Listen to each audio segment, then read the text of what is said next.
ఇప్పుడంటే ఎవ్వరి చేతిలో పడితే వాళ్ళ చేతిలో స్మార్ట్ ఫోన్లు ఉన్నాయి. టిక్క ఫోటోలు వీడియోలు గుంజుడు సోషల్ మీడియాలకు ఎక్కించుడు చేస్తున్నారు. కానీ మునుపు ఫోటో దిగాలంటే ఫోటో స్టూడియోకి పోవాల్సిందే, లేదంటే ఫోటోగ్రాఫర్ రావాల్సిందే. ఇప్పటికీ కెమెరా నిడవకుంటున్నోళ్ళు బొచ్చడ మంది ఉన్నారు. లెక్కకైతే ఫోటోగ్రాఫర్ అంటే ఎట్లుంటారు?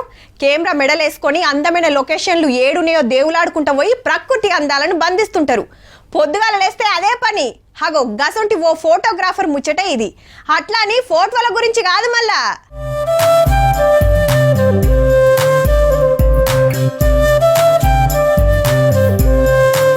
ఏమున్నది, అందరి లెక్కనే స్టూడియోలో ఫోటోలు తీస్తుండు అంటుండ్రులే. ఓ పారి బల్ల మీద చూడుండ్రి, మొత్తం వెనకటి చిక్కలే.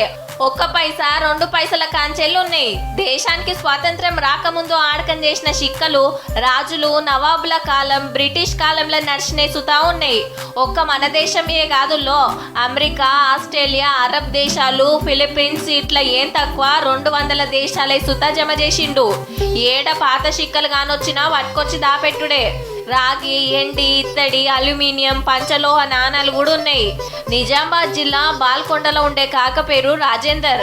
ఫోటో స్టూడియో నడుపుకుంటేనే వెనకటి చిక్కలు పోగు చేస్తున్నాడు. ఎందుకు ఈ కార్యం పెట్టుకున్నాడట అంటే, మా తాత ఇట్లా జమ చేసి ఉంచిండు అని చెప్పి వాళ్ళందరూ చూసుకొని దీన్ని ఆనందించడానికి నేను చేసిన. అప్పట్లో మనోళ్ళు బయట దేశాల ఆడకం చేసిన చిక్కలు రేపు మనమళ్ళు మన్మరాన్లకు తెలవాలని ఈ కార్యం పెట్టుకున్నాడట. 40 ఏండ్ల కాంచెల్లి చిక్కల ఎన్కులాటలనే ఉన్నాడు కాక. మళ్ళీ బతికిన రోజులు ఫోటోగ్రాఫర్ కాబట్టి ఫోటోలు తీసి ఆల్బంలో దాపెట్టినట్టు వెనకటి చిక్కలు జమ చేసిండన్నట్టు. ఎంత తిప్పలు పడ్డాడో కానీ ఎన్నడు చూడని చిక్కలన్నీ బగ్గనే ఎదుర్కొచ్చిండు కాక.